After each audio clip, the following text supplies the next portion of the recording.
ഞാൻ ഒരു സിനിമ കാണുകയാണ്. നമ്മൾ ഇതുപോലത്തെ സെൻറ്റൻസുകൾ ആദ്യം കണ്ടത് ഞാനൊരു സിനിമ കാണുകയാണ്, കണ്ടുകൊണ്ടിരിക്കുകയാണ്. അത് ഒരേ രീതിയിലുള്ള 10 സെൻറ്റൻസുകൾ നമ്മൾ കണ്ടു അല്ലേ? അത് ഞാൻ എന്നുള്ളത് മാറ്റി അവനായി, അവളായി, അവറായി അങ്ങനെയല്ല. അപ്പോൾ നമ്മളതിൻ്റെ അകത്തെ ഗ്രാമാറ്റിക്കൽ സൈഡ്സ് തീരെ നോക്കിയിരുന്നില്ല. ഇനി നമുക്ക് ഓരോ സെൻറ്റൻസ് എടുത്ത് അതിൻ്റെ ഗ്രാമർ നോക്കാം. ഇപ്പോൾ ഈ സെൻറ്റൻസിൽ തന്നെ ഞാൻ എന്ന് പറഞ്ഞാൽ എന്താണ്? ഐ എന്നാണ് ഇംഗ്ലീഷിൽ പറയുക. അതൊരു പ്രോനൗൺ ആണ്. ഇപ്പോൾ ടോം ഒരു സിനിമ കാണുകയാണ് എന്ന് പറയുന്നതിന് പകരം ഞാൻ വന്നപ്പോൾ അത് നൗണിന് പകരം വന്ന പ്രോനൗണായി. അതേപോലെ സിനിമ എന്ന് പറയുന്നത് ഇതിൻ്റെ അകത്തൊരു നൗണാണ്. കാണുക, കാണുകയുടെ സിനിമ കാണുന്നൊരു വാച്ച് എന്നായിരിക്കും പറയുക. കാണുക എന്നുള്ളത് എന്താണ്? ഒരു വേർബാണ്. ഈ സെൻറ്റൻസിലുള്ളത് എന്തൊക്കെയാണ്? ഞാൻ എന്നുള്ള പ്രോനൗണുണ്ട്, കാണുക എന്നുള്ള വേർബുണ്ട്, സിനിമ എന്നുള്ള നൗണുണ്ട്. വേറൊരു കാര്യം കൂടി ഇതിൻ്റെ അകത്ത് വരുന്നത് എന്താ? ഒരു സിനിമ കാണുകയാണ്. അപ്പോൾ ഇവിടെ നമുക്കൊരു ആർട്ടിക്കിൾ ആവശ്യമുണ്ട്. ആർട്ടിക്കിൾ എയും ആനും ദയുമാണ്. ഓരോന്ന് ഏതൊക്കെ കോണ്ടെക്സ്റ്റിലാണ് ഉപയോഗിക്കുന്നത് നമുക്ക് നോക്കാം പതുക്കെ. ഇവിടെ നമ്മൾ ഉപയോഗിക്കാൻ പോകുന്നത് എ ആണ്. ഞാൻ ഒരു സിനിമ കാണുകയാണ്. ആ ഒരു എന്നുള്ളത് എ ആണ് വരിക. ആൻ വരുന്നത് സിനിമ എന്നുള്ളത് കോൺസണൻറ്റ് സൗണ്ട് ആയതുകൊണ്ടാണ് എ വന്നത്. ആ സിനിമയ്ക്ക് പകരം ആപ്പിളോ അങ്ങനെ എന്തെങ്കിലും വവൽ സൗണ്ടാണ് വന്നിരുന്നെങ്കിൽ ആൻ ആയനെ. ഒരു പർട്ടിക്കുലർ സിനിമയെക്കുറിച്ച് ഇന്ന സിനിമ എന്ന രീതിയിൽ പറയാനായിരുന്നെങ്കിൽ ദ വന്നേനെ. പിന്നെ അതിൻ്റെ അകത്ത് വരുന്നത് ഓക്സിലറി വേർബാണ്. വേർബിനെ സഹായിക്കുന്നു. ഇത് ഏതാ ടെൻസ് എന്ന് നമുക്ക് കാണാം. ഈ ടെൻസിൽ നമുക്ക് ഓക്സിലറി വേർബിൻ്റെ ആവശ്യമുണ്ട്. വാച്ച് എന്നുള്ളത് വാച്ചിങ് എന്നാകും. അപ്പോൾ വാച്ചിങ് ആകണമെങ്കിൽ ഓരോ പ്രോനൗണിൻ്റെയോ അല്ലെങ്കിൽ നൗണിൻ്റെയോ സബ്ജക്റ്റിൻ്റെ കൂടെ ഒരു ഓക്സിലറി വേർബ് വേണം. ഇവിടെ ഐ വന്നതുകൊണ്ട് ആമാണ് വരിക. ഇനി പകരം ഹി ആയിരുന്നെങ്കിൽ ഈസ് വന്നേനെ. ദയോ യുവോ വിയോ ആയിരുന്നെങ്കിൽ ആറ് വന്നേനെ. പ്രസൻറ്റ് ടെൻസിൽ ടെൻസ് നമുക്ക് നോക്കാം. ഇതെന്ത് ടെൻസാണ്? പ്രസൻറ്റ് ടെൻസാണ്. ഇപ്പോൾ നടന്നുകൊണ്ടിരിക്കുന്ന കാര്യമാണ്. ഇപ്പോൾ സംഭവിച്ചുകൊണ്ടിരിക്കുന്ന കാര്യമായതുകൊണ്ട് ഇത് പ്രസൻറ്റ് കണ്ടിന്യൂസ് ടെൻസ് അല്ലെങ്കിൽ പ്രോഗ്രസീവ് ഫോമാണ്.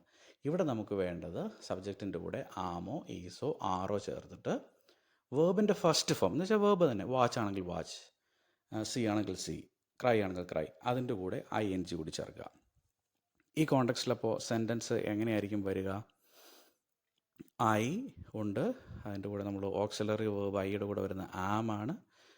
Watching a movie, I am watching a movie. ഇപ്പോൾ നമ്മൾ ആ സെൻറ്റൻസിനെ കയറി മുറിച്ചു അല്ലേ? നമ്മളിങ്ങനെ ഒരുപാട് സെൻറ്റൻസുകളെ കയറി മുറിക്കുമ്പോൾ നമുക്ക് കുറച്ചുകൂടി അത് മനസ്സിലാവും. ഐ പ്രോനൗൺ ആണ്.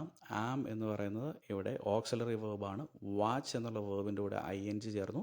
ഇത് പ്രസൻറ്റ് കണ്ടിന്യൂസ് ആയതുകൊണ്ട് എ എന്നുള്ള ആർട്ടിക്കിൾ അവിടെ വന്നു. മൂവി എന്നായതുകൊണ്ട് അത് കോൺസണൻറ്റ് സൗണ്ട് അങ്ങനെയാണ് ആ വാക്ക് തുടങ്ങുന്നത്. അതുകൊണ്ട് എ വന്നു. I am watching a movie. ഇത് പ്രസൻറ്റ് കണ്ടിന്യൂസ് അല്ലെങ്കിൽ പ്രസൻറ്റ് പ്രോഗ്രസീവ് ടെൻസിലുള്ള ഒരു സെൻറ്റൻസാണ്. അവൻ ഒരു പുസ്തകം വായിക്കുകയാണ്. അവൻ ഒരു പുസ്തകം വായിക്കുകയാണ് അല്ലെങ്കിൽ അവനൊരു പുസ്തകം വായിച്ചു കൊണ്ടിരിക്കുകയാണ്. ഇവിടെ എന്താ വരിക?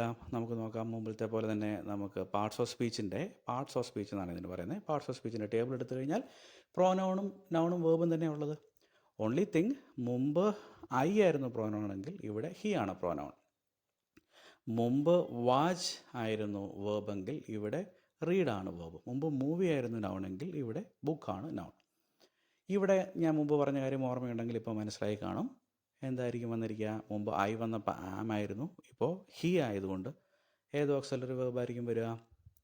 ഈസ് ആയിരിക്കും. ഒരു ബുക്ക് അല്ലെങ്കിൽ ഒരു പുസ്തകം എന്നാണ് പറഞ്ഞിരിക്കുന്നത്. ഇത് വീണ്ടും കോൺസണൻറ്റ് സൗണ്ട് തന്നെയാണ്. അതുകൊണ്ട് ഇവിടെ വരുന്ന ആർട്ടിക്കിളും എ തന്നെയായിരിക്കും. ടെൻസും നമ്മൾ ആദ്യം കണ്ട ടെൻസ് തന്നെയാണ്. നമ്മൾ ഈ വീഡിയോയിൽ മുഴുവൻ ഇതേ ടെൻസാണ് കാണുന്നത്. പ്രസൻറ്റ് കണ്ടിന്യൂസ് ടെൻസാണ്. അപ്പോൾ എന്ത് വരും? ഹി വരും. പിന്നെ അതിൻ്റെ കൂടെ ഏതായിരിക്കും വരിക? ഹി ആയതുകൊണ്ട് ഈസ് വരും. വേർബ് ഏതാ? റീഡാണ്. അതിൻ്റെ കൂടെ റീഡിൻ്റെ ഫസ്റ്റ് ഫോം റീഡ് തന്നെ. അതിൻ്റെ കൂടെ ING വരും. ആർട്ടിക്കിൾ വരും, നൗൺ വരും. He is reading A book. നമുക്കിത് ചെറിയ ചെറിയ കണക്കുകൾ പഠിക്കുന്ന പോലെ അത് സിസ്റ്റമാറ്റിക്കലി നമുക്ക് പഠിക്കാൻ പറ്റുന്ന കാര്യമേ ഉള്ളൂ ഈ ഗ്രാമർ എന്ന് പറയുന്നത്. അവർ മുറി വൃത്തിയാക്കുകയാണ്. അതേ രീതിയിലുള്ള സെൻറ്റൻസ് ആണ് അല്ലേ? പക്ഷേ എല്ലാ വാക്കുകളും വേറെയാ. അപ്പോൾ എന്ത് സംഭവിച്ചു? ഇവിടെയും നൗണും വേർബും പ്രോനൗണും എന്ന് വെച്ചാൽ പ്രസൻറ്റ് കണ്ടിന്യൂസിൽ എപ്പോഴും ഇത് മൂന്ന് മാത്രമേ വരുള്ളൂ എന്നല്ല. നമ്മൾ ഏറ്റവും സിമ്പിൾ സെൻറ്റൻസസ് ആണ് നോക്കുന്നത്. ഇവിടുത്തെ പ്രോനൗൺ ദേ ആണ്. അവർ എന്നുള്ളത് അത് പ്ലൂറലാണ്, ഓർമ്മ വെച്ചോണം. ക്ലീൻ എന്നുള്ളതാണ് ഇവിടെ വേർബ്. ക്ലീൻ ചെയ്യുക എന്നുള്ളത് വേർബായിട്ടും ഉപയോഗിക്കും. നൗൺ ഏതാണ്? റൂമാണ്. ഇവിടെ ദേ വന്നതുകൊണ്ടും ഇത് പ്രസൻറ്റ് കണ്ടിന്യൂസ് ടെൻസ് ആയതുകൊണ്ടും ഏതായിരിക്കും ഓക്സിലറി വേർബ് വരിക എന്ന് നിങ്ങളിപ്പോൾ ഗസ് ചെയ്ത് കാണും. അതെ, ശരിയാണ്, ആറ് തന്നെയാണ് ഓക്സിലറി വേർബ് വരിക. ഈ സെൻറ്റൻസ് ഏത് ടെൻസാണ് എന്നുള്ള കാര്യത്തിൽ ഇനി സംശയമില്ലല്ലോ, കാരണം നമ്മൾ ടെൻസിനെ കുറിച്ച് ഡീറ്റെയിൽ ആയിട്ട് സംസാരിച്ചതാണ്. ഇതിൽ വരാൻ പോകുന്ന ആർട്ടിക്കിളും എ തന്നെയാണ്.